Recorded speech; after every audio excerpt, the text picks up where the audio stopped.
Hey, what's going on YouTube? This is PNG Media News back at you with another interview. Now this segment is called People That You Should Know. I have the esteemed honor of interviewing Miss Kayla Thompson, a news anchor of WJ. What's the letters? TV. WJTV. I always get mixed up with letters. So she's going to tell us all about growing up and being an African American woman in the broadcast industry. So Kayla, first of all, thank you for taking time out your busy day to interview with me. Anytime. Thank you for asking. Oh, no Most problem. importantly. So tell people a little bit about who you are. Like where you from. So I'm from Brandon, Mississippi, or Flowood, Mississippi. They're all so close together. A lot of folks know Jackson. I'm from the metro area. I've been here forever. Left and went to Jacksonville State University, came back home. So now I'm working in news at WJTV, which is the station you had mentioned earlier.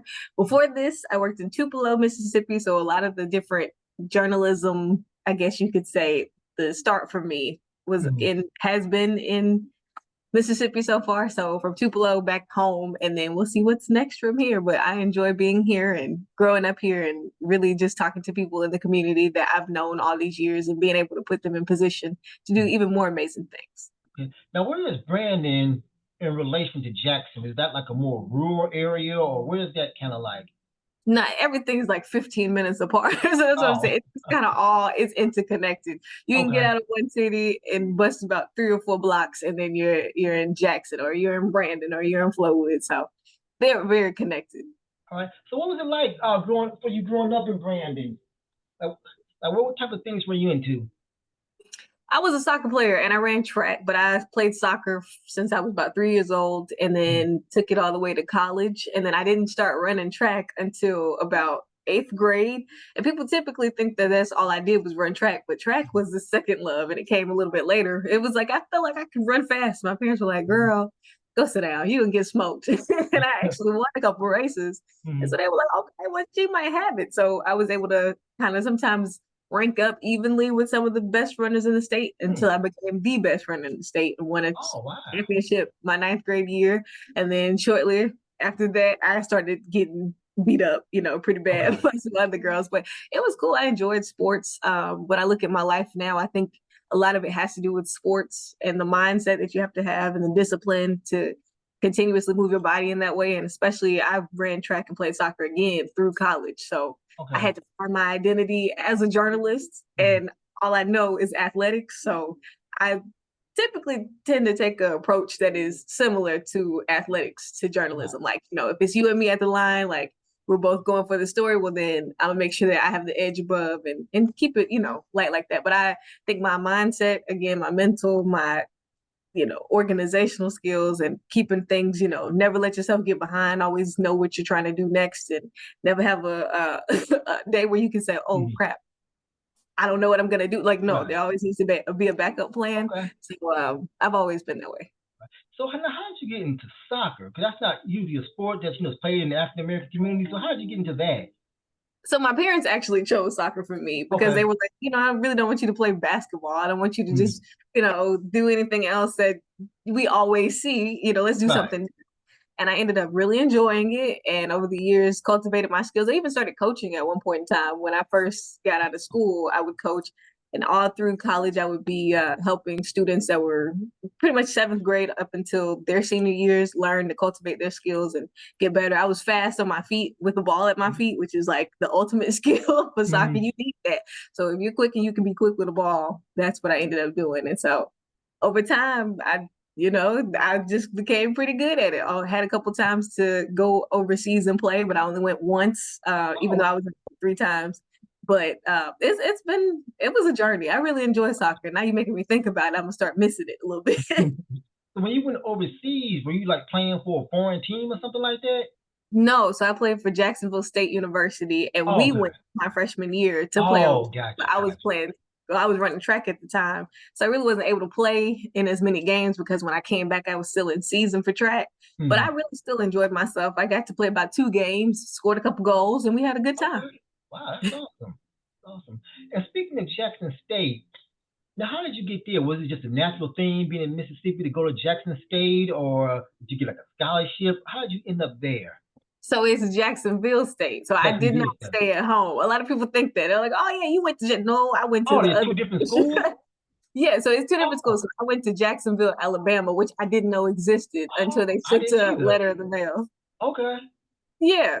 So I had about, I want to say there's a stack that my parents still have at home. It's about Mm, 42 letters to attend schools, play soccer, recruitment letters, and things like that. So I went about two real trips, but I had a lot of different opportunities to go places. One of the ones I mm, really wish I could have gone to was Brown, but my mm. ACT score was a little lower than it needed to be, and I was like, let's just. It was feeling like it was going to be too much as well because it was very different from Mississippi environment. But when I went to Jacksonville State and like saw the campus and Mm. looked at all the people, I was like, okay, this is big, but it's not too big. It feels comfortable, and I feel like I Okay. could be, a big fish in a small pond in a Okay. sense, but also still learn and cultivate skills as well.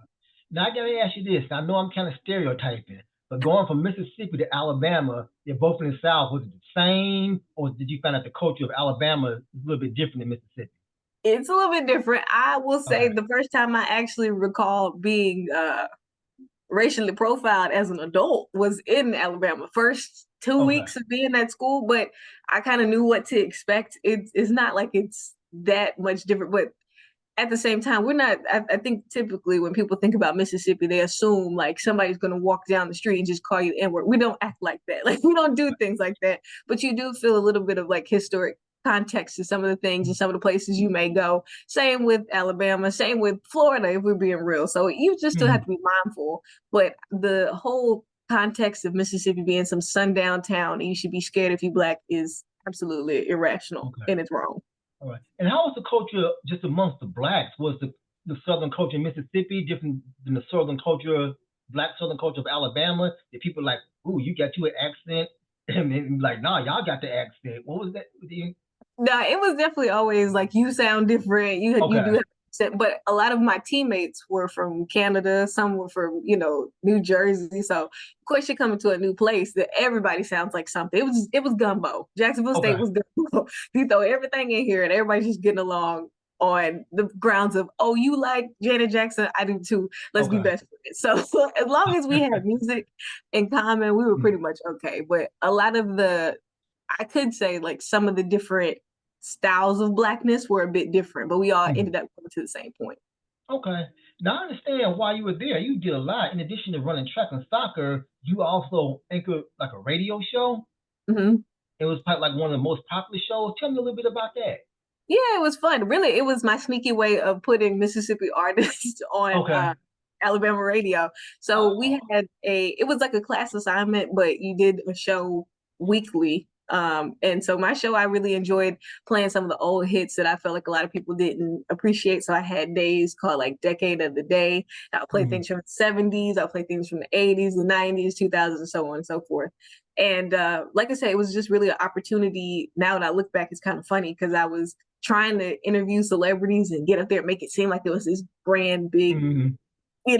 national show. And it wasn't, but it was cool for the time. And it was something that was a bit different than what some of my classmates were doing. And they all had really cool and interesting different styles of shows that they had. I mean, they had things about politics. Mhm. I really appreciated the thought process Mhm. behind a lot of the different things because when you look at TikTok, it was like TikTok shows made for radio and things like that. So it Mhm. was really, really cool. But going back to the earlier question, it was the chance for me to say, ooh, before y'all know who Dear Silas is, I'll make sure you know who Dear Silas Right. is. Then we Right. get to the point where some people will be listening to the show, even in Atlanta, and they'd be like, I heard such and such song on there, and they would put it on their shows as well. So there have Nice. been some artists that have gone on and done some great things. Okay. And I also understand that while you were there, you received some type of, what was it, the Eagle Award? Oh Mhm. no, what's The that all Eagle about? Owl Award. Yeah. So I'm really big on well, my parents, let me just give them the note on that one Mhm. too. For the nod for them because my parents have always been like, it's important to not only do your work, but also make sure that you make the rest of the world a better place while you're in it. So if there's something Mhm. you can do to help someone, do that. So the Eagle Owl Award is basically something that celebrates the student athletes that also take time to celebrate community and go out and do community service projects. Every Christmas, I would go to the senior home that was close by the campus and make little treat bags. I didn't have much money in college like that, but I would make treat bags for them and ship them out and get my teammates to come put some dollars together with me so that we could have something for them. So they felt love and wrote cards and did things like that. So over time, I wasn't doing it for the attention, because they don't tell you that the Eagle Owl Award is a thing until you win it. So there's nothing you can attain. You're just doing things, and they're watching you like, why is this girl always at this school? Why is she always over here at the senior home? Why is she doing this? Why is she at bingo? And at the end of my 4 years, they gave me that award. And there's only like 20 people that have won that award. Oh, wow, that's awesome. Okay. Yeah. So how'd you feel when you got it? Were you crying? Were you in tears? Were you crying? I was shocked because I didn't know it was a thing. Right. And then I was also shocked because I told my parents, they kept telling me, oh, something special is going to happen for you. My coaches kept saying that. I'm like, what's special? My mom's like, should we get there? And I'm like, no, they're not telling me what it was. And that was the night my mom was so mad. My dad was like, why you ain't but because they're always there. So they were like, oh my God, right. The one time we're not there, you win the biggest award in university. Okay. Nice. So, okay, so you graduated in 2018. Now, what made you, like, what were you thinking you were going to, well, let me back up a little bit. What made you go into broadcast journalism? Was that something that you knew early on, or was that something you decided once you got to college? No. So I really didn't think I was going to be a broadcast journalist. I like TV, and that's why I kind of keep that in mind today too. I like TV. I'm not necessarily strictly a hard news journalist. I do a lot of different things because it's hard mentally to just stay in one space like that all the time. There's always a lot. If you just look at hard news, watch the first 3 minutes of each newscast you can, there's going to be something that's just feeling a little heavy to you. Right. So I was like, I don't think I want to do that forever. But I went to Jacksonville State's kind of like film leaning more than it is journalism. So I was writing TV shows and things like that. And that's still what I want to do. But over time, it was like, well, why don't you try news? You're pretty good at it. Like, I did an internship and everybody's like, you hustle. You can really do this. So after that internship, I was like, okay, I'm gonna be serious about it. I really don't think I want to do radio, because radio's kind of hard, extremely hard to get in. It's similar to sports, getting into sports in news. The jobs are like, there's a few holes, and you might get it. If you get it, you stay there. So when news opened up for me, I just was like, okay, well, let's walk in this path and see how long we make it. And who would have thought I would be here now? Right. Oh, yeah. Okay. Now, even though you were so good at radio, was there ever any thought that, even though it's hard to get into, that maybe I should, because you have such a pretty well-known show? Do you ever have that thought? Well, I mean, so it took one bad opportunity for me to realize, now let's try something else, because no matter what you're doing in the entertainment industries, at some point in time, you might run into a scam and you might run into a user, and I did. And so I was like, yeah, let me just go this other path. Like, you're using my creativity and you're making money, but you're giving me nothing. Like, let's just go somewhere else. So that's the best way I can explain that right now. So you get out into 2018, and where was your first real job? Did you have a lag of time before you got to your field and had to work somewhere else, or did you go straight? Were you able to walk right through the door? I went straight to work. I graduated May 4th, and I started my job May 29th. Okay, I believe that's accurate, something like that. So yeah, it was a quick turnaround. It wasn't too long to think about, oh, what am I going to do? And I thank God for that, because trying to get into news is very difficult. It can be a long wait for a lot of people, but I pretty much got jumped into the game very early. And where did you land? Where did you go? WTVA. That was in Tupelo, Mississippi. Tupelo. Okay. And then how long were you there? I was there for 2 years. So I did my entire contract year or contract, and then came to Jackson, where I am now. I've been here 4 years. Okay. All right. Now, let me ask you this. It goes a little bit of terminology. Now, the news anchor, the same thing as a news broadcaster?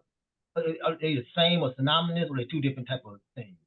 I mean, they're pretty much the same thing. So if you're like the reporter and the anchor is probably more of a big distinction than anything else. So the reporter is the one that's out on the street.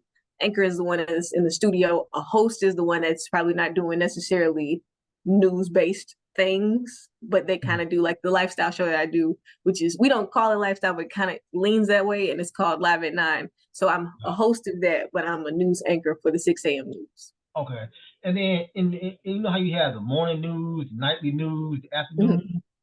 Are there like a one slot more covered than the others? Like, is it better to be on the morning news for your career, or is it better to be at the nightly news? How does that That's work? a good question. That's a really good question. So that depends on the person, because if you like to be up all night long, then do nightly news. But if you like to get up and get your day over with, help everybody else get started, then go on. I can work in both areas, but now that I've been doing morning news so long, I think about going back to evenings. I'm like, whoo, child, be up at 10, talk at 10 p.m. I'm sleepy now. So it just depends. Yeah, so speaking of that, take me through your day. Like, okay, so how early, a typical news day, like how early does your day start? So I basically wake up. So it's not as exciting as it used to be. I'll tell you what it used to be. So I used to, before we got live at 9, I would get up at 2:45 a.m. to be here at 4. By 4 o'clock, I had to read my scripts and get on the set, because the show started at 4:30. From 4:30 to 7, I anchored the news. From 7 to 9, we had cut-ins. And then for the rest of the day, that's when I would typically do interviews and set up some things for whatever was going to come. And then I do a show on Fridays, which is me going out in the community talking about whatever. So you have to prep that stuff. That's what I used to do. Now what I do is get up at 4, come here for 5:30, do 6 to 7 a.m., 7 to 9 a.m. cut-ins, 9 to 10 a.m. show. And then after that, get ready for whatever's going to happen on the next day. So it's still long. It's still a lot to do. And then when you're done with your day, do you just instantly go home and go to sleep, or? That's what I do. I go take a nap for about 2.5 hours or so, and then start all over again. Or more than likely, somebody's calling my phone, so I don't always get the 2.5 hours.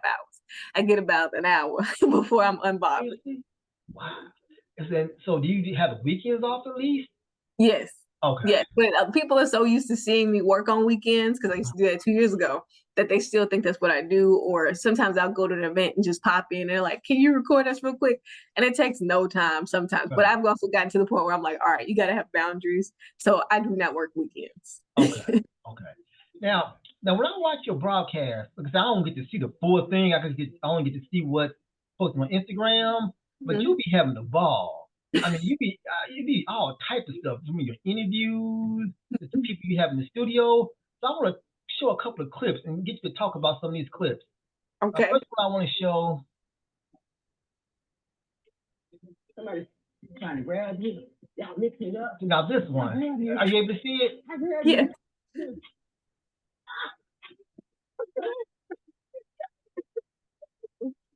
All right, so let's talk about something. Yeah, you gonna grab them, fix them, and then. That's right. Hey, listen, I'm here for it. Stop this class. You learn how to do it. Somebody's trying to grab you. Okay, tell me about that one. Well, we try and shake it up on the news every now and then. On the shows, we do a little bit of karate and whatever you might be thinking about doing. And I got my butt kicked pretty much. That's what you witnessed. I got her first, but then she got me back. Right, so was she a judo or jiu-jitsu lady? Or what was she?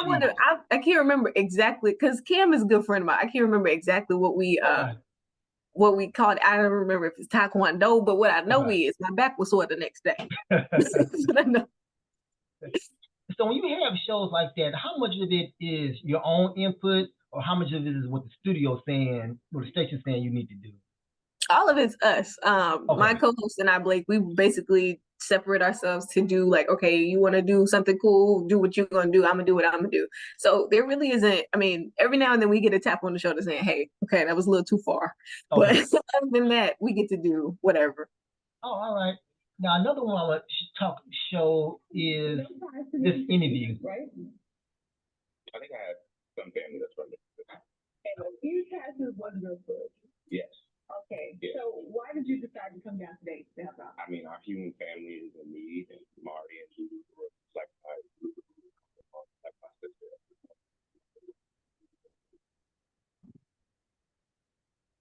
Okay, so that was an interview with Jesse Smallet. Now, how many years ago did that take place? Ooh, that was water crisis. So maybe 2.5 years ago, something like that.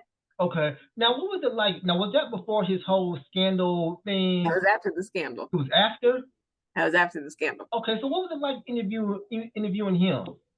Well, it was cool that I got the opportunity to do it, but also he didn't come here for that to talk Okay. about that. We mainly talked about why he decided to partner with Miss Flint and help her with her water giveaway, which was important, especially at that time because the water crisis was nothing to play with. And so just to, have people in a presence, there was Dr. Jamal Bryant, who also came down. So I did one with him, just basically showcasing that folks were actually here to help. And even John P. Key did a free concert. So that's what that was. All right. Now here's another one that I got to ask you about. This one had me kind of. Why do what I do? Freedom ain't getting no closer. No matter how far I go, my car is stolen. No registration, please should not patrol it. Oh, the light don't stop me and I get locked up. Oh, let me down. I remember that, but that wasn't an interview. That was me helping a friend with the promo for a short film that he was working on. It was just us having fun inside of it. It was really a jail, but yeah. So it was a real jail, actually? It was real jail. Okay. All right. Now, let me see. Here's another one. Now I want to ask you about this because this goes into like preparation. Now, the next clip we're gonna see you on the road, and I'm gonna ask you. Just let me let it roll first. You can do it. Yes, you can.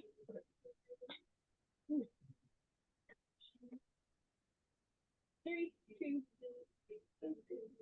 3, 2, 1. On Hilda Drive, it's not hard to miss the sight of garbage on the road. And today, the Jackson City Council discussed ways to address illegal dumping, not just here, but citywide.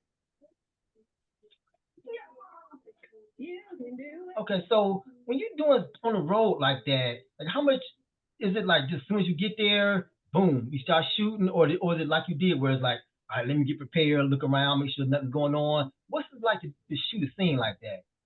Oh, well, I mean, for most of the time, I probably already know what the initial story is, so it's not as hard to put it together. And of course, it's something you kind of get with over the time and just learn, all right, well, this is what I'm supposed to do. And you don't waste your time. I'm big on not wasting time. Okay. Gotcha. Okay, just a couple more, because now this one is something else. Like now, sometimes when I watch your clips, y'all just be talking about crazy stuff. It's like that does kind of make sense. Like here's one you talking about candy. Let me share that one. Popular opinion. People who don't like candy corn only say they don't like candy corn for attention. Also, if the option comes up on the screen at a register that says, "Is this amount okay?" If I hit no, I should be able to bargain. Whoa. I feel it. I should be able to say, "Nope, let's talk about it." I know you were joking, but that's actually some real stuff. I mean, how'd you? Yeah, I'm very serious. Yeah. You should. If it's okay, you should be the bargain. Mm-hmm. So was that something y'all did on the spur, or y'all pre-planned that one? No, we don't plan it. The only thing we plan is the question. So what is the question for the day? Okay. And then thoughts are just thoughts. Wow. All right, and I got two more that I want to show because like you said, you just be doing so much. It's just really like almost like watching a TV series. You never know what you're gonna do from day to day. That's what I like. Yeah.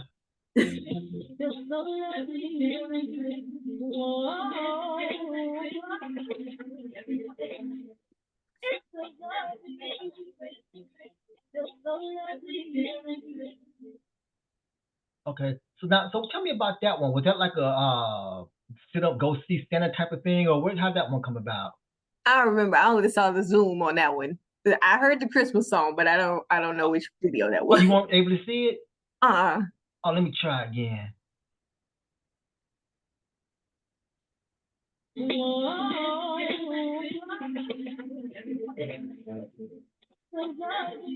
Oh.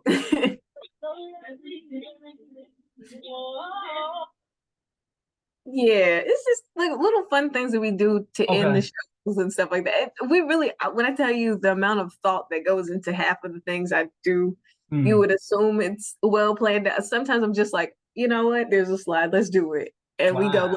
And they allow you all, and you allow the flexibility to do that most of the time. Wow. Yeah, most of the time. Okay.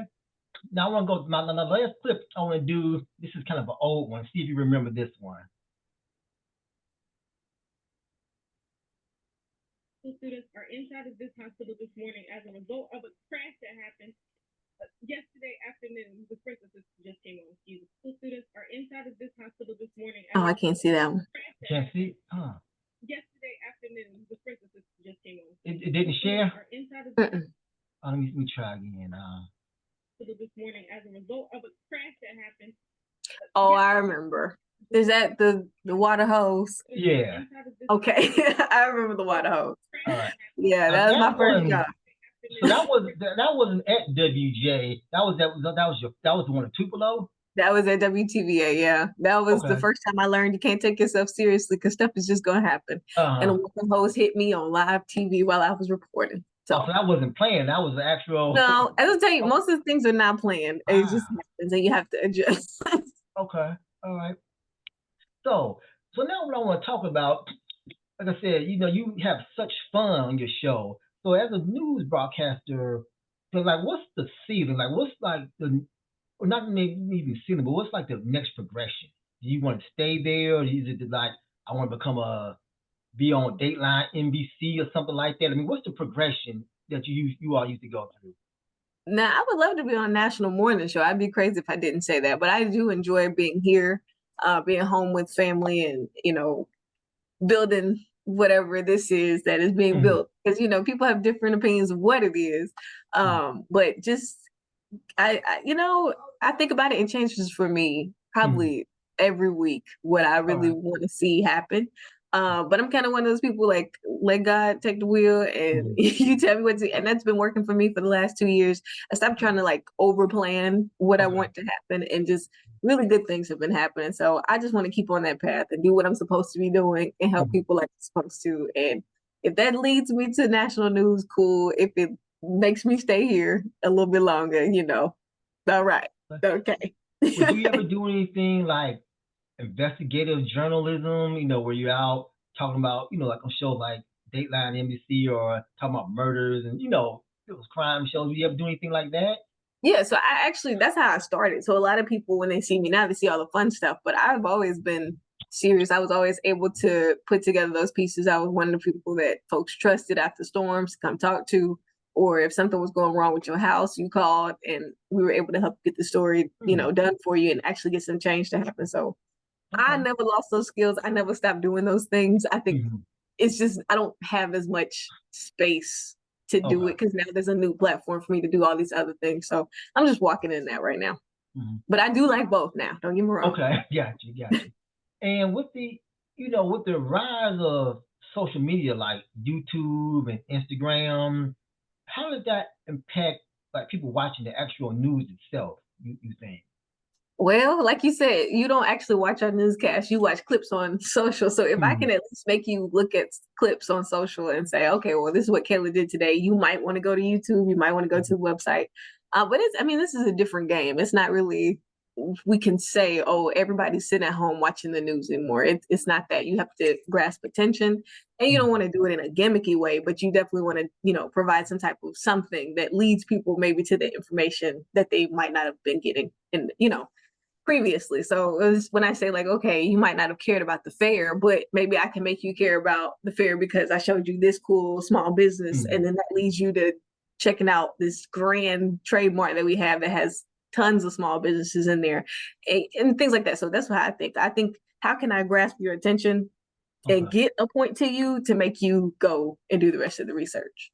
All right. And being, things a little bit different from when you came up, as far as the news and stuff like that, just the field itself, like how would you recommend, like if someone coming up now, someone getting ready to graduate, 2025 or whatever, how would you advise them to get into the field? Well, I wrote an ebook about it. Number one, so you can go get that on, what is that? Apple Books, you get on Apple Books, is free. It tells you basically what I'm going to tell you right now. Okay. Make sure that you have work that is actually news quality standard. So that means you know what, when we say a package or a VOSI or it's time to put stories together for a newscast, you're not behind the curve. Make sure you know how to edit. It doesn't matter what you're doing. If you're a producer, a director, anything, if you know how to edit, you can help your station and you can help yourself a whole lot better. You're not really being a burden on other people. Know how to write. So if you can write a story in 3 different ways, you're writing one for print, you're writing one for broadcast, you're writing one as if it's TikTokish, then that helps you move along these days, because they're not going to sit there and listen to you for 45 seconds, talk about one thing. Right. It has to be something else added to it. So that's what we're basically making sure that we always tell interns when they come here as well. And thinking about just news in general, this is not gonna be what you think it is. So you might see me saying, oh, she's having a ball, she's jumping off this, she's jumping off that. Let's remember, I've been in the business 6 years. Right. So it takes time to get to that. You don't just start hopping off stuff and it's accepted. That doesn't necessarily work, because they want to make sure you know the basics before you can become bold and this and that. But don't not be bold, but just be careful. Okay. So. Right. And then now other times when people, like, for example, they graduate with their degree in broadcast journalism, but they just end up working behind the scenes, or that 2 type of things. No, I mean, you can, it just depends on what your reel looks like, which is why I was talking about the editing and knowing how to shoot and how to write and all these things.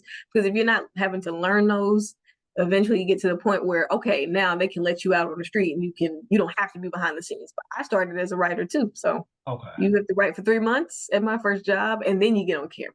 Oh, all right. So is that like, people are currently writing your scripts, then how does that work? Like, so yeah, like I would be the one producing the show, saying, okay, these are the scripts, I'm writing everything for the day. And then when I flip side over to being a reporter, I'm writing the story, I present it to the producer. All right. And I gotta ask this, I don't know if this is like an industry secret, but when a newscaster is going over there, are they really speaking just from the hip, or are they looking at a prompter, read the script when they're reporting on the news? So it depends, because you have people that do it in a few different ways. You got some folks that just do bullet points and they can remember, but most of your scripts are going to be like already kind of pre-planned. But the ad lib, you can kind of tell when somebody's ad lib, and sometimes you can't, because I'm one of the reporters. If I'm out in the field doing something on a Friday and never have a script, I'm just talking. Okay. People think, oh, there's a teleprompter. There's no teleprompter. Now, when I'm in the studio, there's a teleprompter, but at certain times I'm still ad libbing as well. Okay. All right.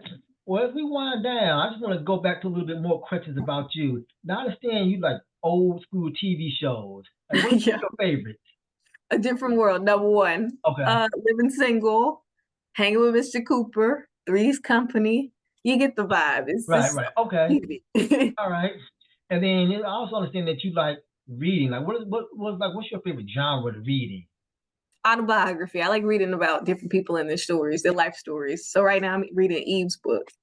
Okay. All right. And then the last thing, corny jokes. Is that for real? Actually, okay, so people ask about corny jokes all the time. The reason why I started telling corny jokes in a newscast a long time ago is because I was uncomfortable when I first started anchoring. So I had to do something to lighten up. And I felt like if I can make people be like, girl, anyway, they would loosen up, then I would loosen up. And I think so much about how people were perceiving me at home. And over time, it kind of stuck. And then I tried to drop it and people would let me drop it. But now I think we're back to the point where people are like, all right, you don't have to tell a joke. I would be in grocery stores and folks would be like, yeah, I know you got a corny joke for me. I'm like, I know. But it was a thing. And I still do enjoy them. I do. Okay. All right. Oh, that's one of the things I meant to ask you this earlier. Because going in the field of, being on TV and stuff like that, is there still, or did you feel there's like, women have to work harder or prove themselves harder? There's definitely women of color or being, darker skinned woman is more of a fight to get in. Is that something that of yesteryear, or do you say that's something that's still kind of prevalent today? Well, I think there are more spaces for Black women in their own, it's just a realm. I mean, you look at Essence, and Essence has social media. They have all these different things. It's not just a magazine anymore. And I think there are billions of companies that are starting to really amp up what they're doing. But I mean, anytime you're in a traditional space, it's going to be a little bit more difficult. And I think that we all know that, we realize that, but I'm just encouraged to see so many Black women creating their own. And if there's not a lane for me, okay, bet. Well, I'm gonna go start my own over here. I'm gonna do this, and they're building community. And I'm seeing it, I'm loving it, I'm supporting it, I'm part of it sometimes. So it's just, I enjoy that. I think because we're not waiting on somebody to build the table for us anymore, that no, it's not necessarily as difficult, but the difficulties are still there. We'd be crazy to say, oh, everything's just perfect and they're ready for us, because it's not. Okay, so I guess in closing, what's you have anything like any hot stories or any things coming up? Cause I know you got a couple of holidays, we have Thanksgiving, Christmas, all that type of stuff. You got any big things coming up, or it's just more of this still the news type of thing? Any special No, parties? so I host a lot of events and things. So Okay. anytime y'all need an MC, bring me. I do concerts. I do all types of things. Honestly, I have a couple women's events that I'll be hosting pretty soon. I have, my goodness, a panel I can't talk about just yet. Right. I'll be Okay. heading to One Music Fest as an ambassador. So a lot of cool things are coming up, pretty soon. But again, if you need a host, I'm ready. Please reach out there if you won't be disappointed. Well, I really thank you, like I said again, taking your time out your busy day, especially you get up at 4 in the morning, you still took an hour out your day to sit here and talk with me. I mean, I really appreciate that. And Yeah. it was just a pleasure talking to you, and I wish you much success. I know I'm gonna look up one day and see you on some major morning news. I'm like, oh, there she, okay. No, that's awesome. Thank you for this opportunity. And most importantly, at the beginning of this, you said, oh, you took time to talk to a small guy like me. You ain't small. If I'm not small and people tell me that, then you're not small. If you're doing it, you're doing it. And you're doing I it well. appreciate it. Thank you. That means a lot coming from you. Appreciate that. Okay, there you have it, YouTube. Once again, this has been my first edition of People That You Should Know. I hope you enjoyed this as much as I did, because it was a real special treat. So tune in next time to another edition of People You Should Know.